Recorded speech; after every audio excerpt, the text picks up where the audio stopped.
সারাদিন গোশত কাটার পরে বিকেলবেলা বড় একটা গোশতের টুকরা নিয়ে প্যাকেট করে বাড়ির দিকে রওনা হয়। সাইয়েদনা মুসা আলাইহিস সালাম তিনিও কসাইয়ের পেছনে পেছনে ছদ্মবেশে রওনা হয়ে যায়। কসাই বাড়িতে ঢুকার পরে সাইয়েদনা মুসা আলাইহিস সালাম দরজায় নক করতে লাগলেন। কসাই দরজা খুলে দিতে লাগলো। সাইয়েদনা মুসা আলাইহিস সালাম পরিচয় গোপন করে বলে, আমি একজন মুসাফির, আজকে রাতে ও কসাই ভাই আপনার বাড়িতে থাকতে চাই। কসাই বলে, আহলান সাহলান, আসেন, এই ঘরের মধ্যে বসেন, পাশের ঘরে আমার একটু কাজ আছে। পাশের ঘরে যে কসাই মাচার উপর থেকে বৃদ্ধা একটা নারীকে নামিয়ে নিজ হাতে গোসল করে টাওয়াল দিয়ে গা মুছে গোশত রান্না করে রুটি বানিয়ে রুটি আর গোশত এই বৃদ্ধা মহিলার মুখের মধ্যে তুলে দেয়। মহিলাটা তৃপ্তি সহকারে খাওয়ার পরে হাত দুইটা উপরের দিকে তুলে আঁচলটা পেতে আল্লাহর ডেকে বলে, আল্লাহ আমার ছেলের উপর আমি সন্তুষ্ট, এই বলে বিড়বিড় করে কি যেন দোয়া করে দেয়। মহিলাটাকে খাওয়ানোর পরে কসাই প্লেটের মধ্যে গোশত আর রুটি এনে সাইয়েদনা মুসার কাছে এসে বলে, ও মুসাফির ভাই, এই নেন আপনার রাতের খাবার। রাতের খাবার খেয়ে আপনি ঘুমিয়ে যান, সকালে আপনি যাবেন আপনার পথে, আমি যাব আমার দোকানে। সাইয়েদনা মুসা বলে, ও কসাই, আগে বলো এই বৃদ্ধা মহিলাটাকে। কসাই বলে, বৃদ্ধা মহিলাটা ছাড়া দুনিয়ায় আমার কেউ নাই, আমি ছাড়া ওই বৃদ্ধা মহিলার কেউ নাই। এই মহিলাটা হলো আমার জনম দুঃখিনী মা।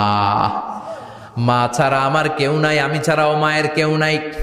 প্রতিদিন আমি আমার মারে গোসল করাই, নিজ হাতে রান্না করে খাওয়াই। সাইয়েদনা মুসা বলে, তোমার মা হাত তুলে কি দোয়া করলো এটা বলো। কসাই বলে, আমার মা প্রতিদিন রাতে খুশি হয়ে একটা পাগলা দোয়া করে, গত কয়েক বছর ধরে এই দোয়াটা করছে, অনেক বছরের দোয়া, আমি জানি কোনো দিন এই দোয়াটা কবুল হবে না। সাইয়েদনা মুসা বললেন, কি দোয়া? কসাই বলে, আমার মা খুশি হওয়ার পরে চোখের পানি ছেড়ে দিয়ে হাত তুলে বলে, আল্লাহ আমি আমার ছেলের উপর অনেক সন্তুষ্ট, শুনেছি এই জামানার বনি ইসরায়েলের সবচেয়ে বড় পয়গম্বর, তার নাম নাকি মুসা কালিমুল্লাহ। আমি তোমার কাছে দোয়া করে গেলাম, আমার ছেলেরে তুমি ওই মুসা নবীর সাথে জান্নাতে ঢুকাইয়া দিবা। মুসা আলাইহিস সালাম বলে, কানেকশন তো এই জায়গায়, আসল কানেকশন তো এখানে, এটা তো মায়ের দোয়ার বরকত। আল্লাহু আকবার। এজন্য মায়ের দোয়ার বরকতে কসাইকেও নবীর সাথী বানিয়ে দিয়েছে কে? বিশ্বনবী বাবা মার আদর পায় নাই, জন্মের আগেই বিশ্বনবীর বাবা নাই, 6 বছর বয়সে মা নাই, দাদার কাছে মানুষ হয়েছেন, চাচার কাছে মানুষ হয়েছেন। বিশ্বনবী হুদাইবিয়ার উমরা যেদিন করতে যাবেন, 1400 সাহাবীকে নিয়ে বিশ্বনবী উমরা করার জন্য রওনা হলেন। পথিমধ্যে আবওয়া নামক জায়গার মধ্যে বিশ্বনবীর মায়ের কবর। বিশ্বনবীর মায়ের নাম কি?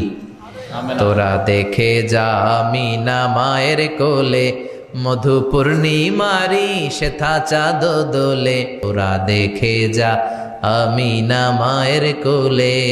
ঠিক না? মায়ের কবর বলল সামনে, জায়গার নাম আবওয়া, ছোট্ট একটা টিলা। 1400 সাহাবীদের দিকে তাকিয়ে বিশ্বনবী বললেন, ও সাহাবারা, এটা আমার মায়ের কবর। আমি আল্লাহর কাছ থেকে অনুমতি পেয়েছি মায়ের কবর জিয়ারত করার, তোমরা যারা জিয়ারত করতে চাও আসো। 1400 সাহাবী বলে, আমরাও আপনার মায়ের কবর জিয়ারত করব। বিশ্বনবী 1400 সাহাবীরে বললেন, জিয়ারত করার সময় কেউ কিন্তু কান্নাকাটি করতে পারবা না। 1400 সাহাবীকে কান্নাকাটি করতে নিষেধ করে বিশ্বনবী যখন নিজের মায়ের কবরের সামনে দাঁড়ালেন, বিশ্বনবী ছোট্ট বাচ্চার মতো হাউমাউ করে কান্না শুরু করে দিলেন। বিশ্বনবীর কান্না দেখে 1400 সাহাবাও কান্না শুরু করে দিল। বিশ্বনবী 1400 সাহাবীদের দিকে তাকিয়ে ধমক দিয়ে বলে, তোমরা কাঁদো কেন? সাহাবারা বলে, নবী আপনাকে আমরা অনেক ভালোবাসি, আপনারে কাঁদতে দেখলে আমাদেরও কান্না আসে, আপনার চোখ দিয়ে দাঁড় দাঁড় করে পানি নামতে দেখলে আমরা আমাদের দুটি চোখ আর শুকনা রাখতে পারি না। বিশ্বনবী বললেন, আদ্রাকাতনি রাহমাতুহা ফাবাকাইতু, আমার ছোটবেলার স্মৃতি মনে পড়েছে, আমার মা যে আমারে আদর করেছে ওই স্মৃতিগুলো আমার মনে পড়েছে। আমার মা আমেনা আমারে জাইতুনের তেল মালিশ করে দিত গায়ে, আমার মা আমেনা আমারে জামা পরিয়ে দিত, কোলে নিত, আদর করত, চুমু খেত, ওই স্মৃতিগুলো আমার মনে পড়েছে, তাই আমি কাঁদি, তোমরা কাঁদো কেন? বিশ্বনবী মায়ের আদর পায় নাই, কিন্তু মায়ের কবরের সামনে দাঁড়িয়ে ছোট্ট বাচ্চার মতো কেঁদেছে। এজন্য মায়ের দোয়ার দরকার আছে না নাই? বিশ্বনবী কানা ইউকাসিমুল আহমান ফিল জিআররানা, জিআররানা নামক জায়গার মধ্যে বিশ্বনবী কুরবানির গোশত বিতরণ করছেন। কিসের গোশত? বাংলাদেশে কুরবানির গোশত বিতরণ হয় কি হয় না? জোরে বলেন। বিশাল লম্বা লাইন, বিশ্বনবী লাইনের মধ্যখান থেকে বৃদ্ধা একটা নারীকে আলাদা করে নিয়ে আসলেন। বিশ্বনবী নিজের গায়ের চাদরটা বিছিয়ে দিলেন, মহিলাটারে বসালেন, বড় একটা গোশতের টুকরা দিলেন, প্যাকেট দিলেন। বৃদ্ধা মহিলাটাও বিশ্বনবীর মাথার মধ্যে হাত বুলিয়ে দিয়ে দোয়া করে গেল।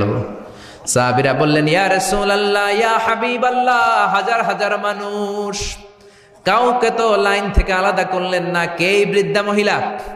কেন এই মহিলারে নিজের চাদরের উপরে বসতে দিলেন? বিশ্বনবী বললেন, জন্মের আগে আমি বাবা হারালাম, 6 বছর বয়সে মাকে হারিয়েছি, মায়ের বুকের দুধ আমি খেতে পারি নাই। যেই মহিলাটারে আমার চাদরের উপরে বসতে দিলাম, এই মহিলাটা হলো আমার দুধ মা হালিমা, বনু সাদ গোত্রের হালিমা। এই হালিমার বুকের দুধ খেয়ে আজকে আমি তরতাজা নবী মুহাম্মদ। চিল্লায় কোন আল্লাহু আকবার। এজন্য মা বাবার দোয়ার দরকার আছে না নাই? কখনো মা বাবার সাথে বেয়াদবি করা যাবে না, গরম আওয়াজে কথা বলা যাবে না, উচ্চবাচ্য করা যাবে না, কোমল আচরণ করতে হবে, মা বাবার দোয়া নিতে হবে। কোনো কারণে মা বাবার সাথে যদি ঝগড়া হয়, বাক বিতণ্ডা হয়, আজকের মাহফিলের পরে মা বাবার পা ধরে আমরা ক্ষমা চাবো। রাজি আছেন? সবাই রাজি আছেন? কেউ যদি মা বাবার পা ধরে ক্ষমা চায়, মা বাবা কি ক্ষমা না করে পারে?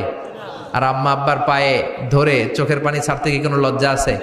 জোরে বলেন, আছে? আজকে আমরা ক্ষমা চাইব, আজকে আমরা দোয়া নিব। মা বাবার দোয়া সবচেয়ে বড় দোয়া। মায়ের দোয়া থাকলে ওই ব্যক্তি কখনো ব্যর্থ হয় না। মায়ের দোয়া, আল্লাহর রহমত, এই দুইটা যদি জিনিস যদি কারো জীবনে থাকে, সফলতা তার হাতে ধরা দিবে, ঠিক কিনা? এজন্য আল্লাহ বললেন, আমার স্পেশাল ফয়সালা দুইটা। কয়টা? وَقَضَى رَبُّكَ أَلَّا تَعْبُدُوا إِلَّا إِيَّاهُ وَبِالْوَالِدَيْنِ إِحْسَانًا। প্রথম ফয়সালা ইবাদত হবে একজনের, তিনি কে? আল্লাহ। আল্লাহ ছাড়া অন্য কারো জিকির করা যাবে? আল্লাহ ছাড়া অন্য কারো কাছে চাওয়া যাবে? আল্লাহ ছাড়া কোনো মাজারে যে সেজদা দেয়া যাবে? দ্বিতীয় ফয়সালা হলো মাতা পিতার খেদমত করতে হবে। আমরা যতটুকু পারি মা বাবার জন্য অর্থ ব্যয় করব, তাদের খেদমত করব।